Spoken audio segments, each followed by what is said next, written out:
Hello there, and welcome back to Naval Forces. Today we're playing, of course, the Scharnhorst, the most fun ship at top tier, no doubt about this. And the first thing is that we start with a good portion of the team, over half of them, of being bots. You know, gaijin bots, not like player bots, and we'll talk about them in a moment, but those annoying bots. Yeah. So we are on African Gulf, and that is still, in everything that I play, my favorite map. For patrol boats, you have room to maneuver, but the distances are not stupendously long. For destroyers, you can spawn, you can use cover, but you also can spawn in the open. Cruisers, yeah, it's a bit iffy, but if you use if you choose to spawn a bit later after the actual enemy spawn, you can get off some wonderful salvos, you can get off some wonderful Type 93 long lances, salvos, but there is still an island where you can try to get behind, and after that, you know, it's a really good map even for cruisers and also battleships as far as War Thunder maps go. And even battleships have a good time here. Although the problem with this map that a lot of other maps, or I would argue most other maps, share is the short starting distance. You're spawning less than 10 kilometers, sometimes even less than 9 kilometers from the enemy. That's no distance whatsoever. I'm not just talking about battleship shells. I'm also talking about heavy cruisers and light cruiser guns. Hell, that's not even a distance for my 5-inch 38s, and they're notoriously hovery, the shells, right? They take a long time to cover the distance. But, you know, quantity has some quality of its own, I'd say. Now, what I want to talk here about is that in this battle in particular, I had some nice shots, I had some nice scenes as well, and they will become apparent later. Now, the start is just to reduce some numbers, to get some kills under the belt. Butchering bots is not the most interesting and fun thing to do, although in the Scharnhorst it's not as quite as frustrating as in quote-unquote proper battleships with, you know, huge guns, because you just have 17 seconds to reload for 9 guns that have a fast turret rotation speed. But probably next to the gun caliber and its performance, the most outstanding feature for the Scharnhorst in particular is that wonderful turtleback, and I love it. Now, you could say, yeah, it's so effective that a lot of people don't bother to shoot at you anymore. And I absolutely agree. You know, facing a Scharnhorst is not a nice thing. But when you're in one, it's quite nice. Yeah, it depends on the matchup. If you're facing nothing but US super dreadnoughts, for example, at long range, you know, that's not really cool, right? And speaking of US super standards, that is a USS Mississippi, because, you know, I played this match like over a week ago. So first server was SAP, and I switched to AP. We barely do any damage as expected. The all or nothing armor scheme is a completely different approach to armoring battleships compared to the Scharnhorst, which has a distributed armor scheme and a turtleback, you name it. But when it comes to War Thunder, it's just more effective at those short ranges. You know, this is quite literally not the Pacific. We take aim. I'm aiming for the frontal firing group. He might be slightly angled, but due to the fact that you can't angle a sphere, he detonates. Why angling a sphere? Because at the frontal firing group and the rear firing group, the belt makes a little bit of a curvature. And, you know, sometimes you find that spot where it's somewhat flat from your perspective. And I just did. And so it takes longer to destroy here this destroyer than destroying US Super Standard. Not Super Standard, but Super Dreadnought US Standard battleship.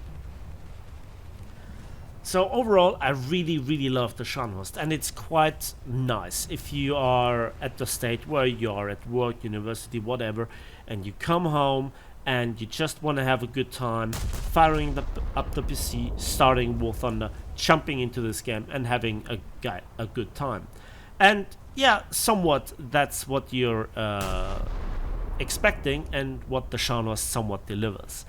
The problem is that it's becoming more and more dull. Not just because I have played the Scharnhorst quite a bit, I admit, because it's just such good looking, such good performing battleship, and you know, it's the best in the meta, you name it. But also, it's more and more bots, it's more and it's longer and longer queue times, and this is what I said about the start.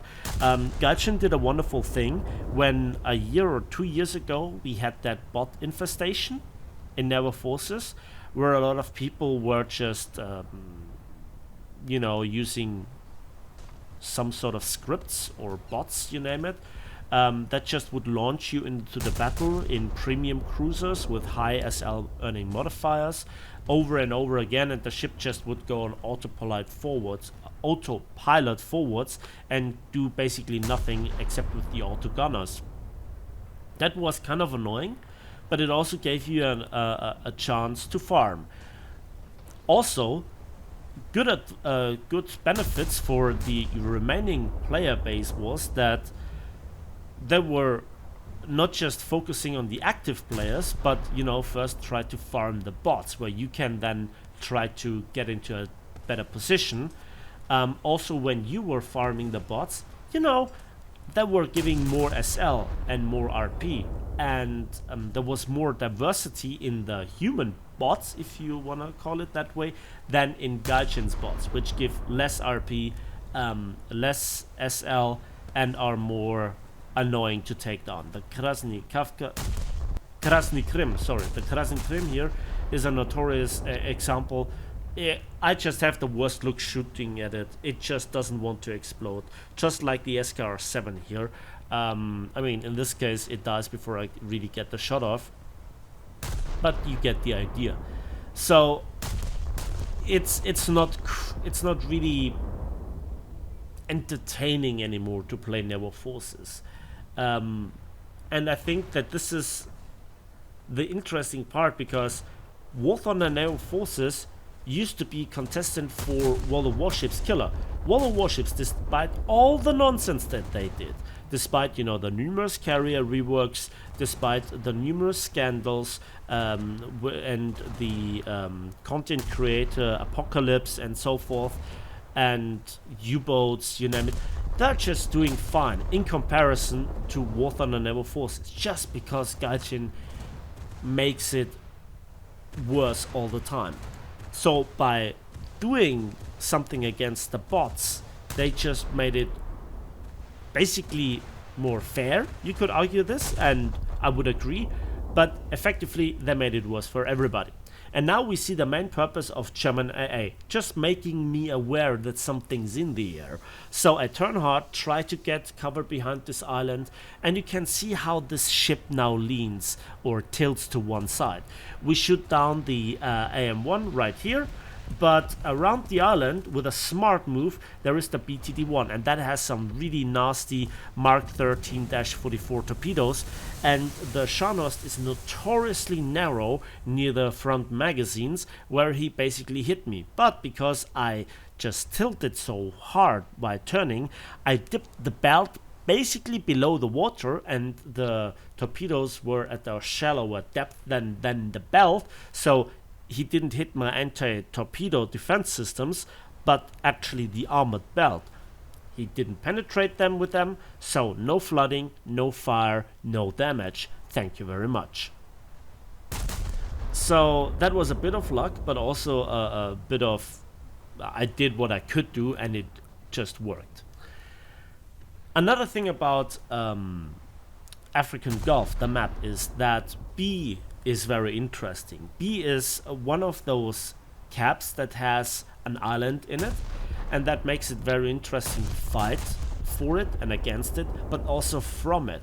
So here in this big battleship, if there is a patrol boat blocking C behind the island, there is not really much I can do, and it can make life hell for me.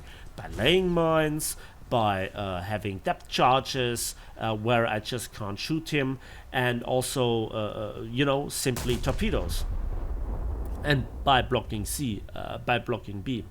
So here we have another US standard. I'm not quite sure if it's the same player. We knock out the D turrets barbettes, and we stop the ticket bleed by entering B.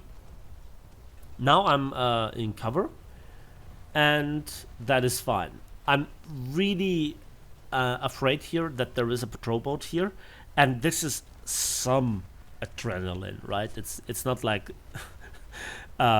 playing Naval Forces, I don't know, 6 years ago? How old is it already? Oh god, and it's still like in early access state from how it feels. And that's just the main criticism about Naval Forces. It feels like it's in beta for an eternity and a half. There have been games that had a shorter lifespan than War Thunder Naval Forces. Gaijin is so, on one hand, so undecisive in what they're doing, and I don't want to say pure incompetent, but they just make it not a fun experience. And yet, despite this map being one of the oldest in the game, starting as a patrol boat map, it's one of the best for all ship classes, from destroyers to cruisers to battleships to patrol boats. It's one of the best maps, period. It has the right balance between distance and island cover. You know, it works. There are so much worse maps out there. For instance, those wide open circle maps, you know, just parts of the ocean with an artificial circle in it. That's just a no-go. Or this one, I think Norway map, is it? South Kraken. That is such a terrible, terrible, miserable map design. Good lord, just kill me. That is the worst map out there, and there are people liking it. These days I just close War Thunder whenever this map comes into the map rotation. I'm not even bothering anymore with the patrol boat trick, you know, launching a patrol boat 3 times and then just leaving the match, and you have no crew lock.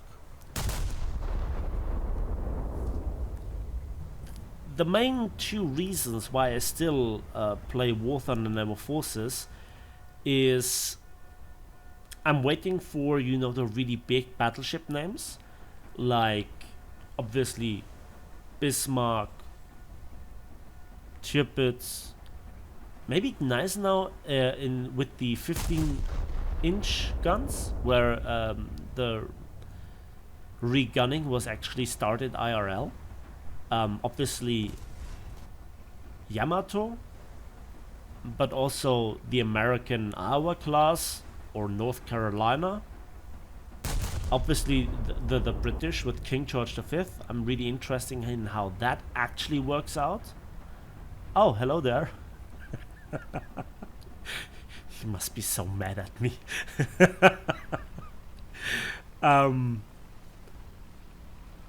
I'm waiting for those, and despite horrible experience for over a decade with Gaijin, I still somewhat hope that they get this stuff done at some point. I doubt it. I would even bet against it, but there is an oh so small chance that at some point someone gets sober enough to code the correct lines, right? Because it's a tragedy in and of itself. And yet, despite all those negative aspects, and I'm not even talking about stock grind and RP and coastal fleet and such things, the Scharnhorst is fun. I like it. And if you just wanted to answer me the question, Well, Napalm, what's the most fun ship in War Thunder? The Scharnhorst is very much at the top. So, 2 planes, 10 kills, 3 assists. We won the match, we survived it with a premium account and a talisman. Let's have a quick look. And yeah, that looks a good result. Without having to research anything, 18,000 RP would be higher and nearly 150,000 silver lines. That was a nice match. I hope you still enjoyed it and you could bear my rambling. The content output at the moment is not very high. There is just not that much to show, and a lot of the stuff, battle pass and the events, that I just don't care anymore. And still, I hope you enjoyed this video. Give it a like with it, subscribe if you want to see more, and we might see each other on the battlefields, in the skies, and on the waves of War Thunder.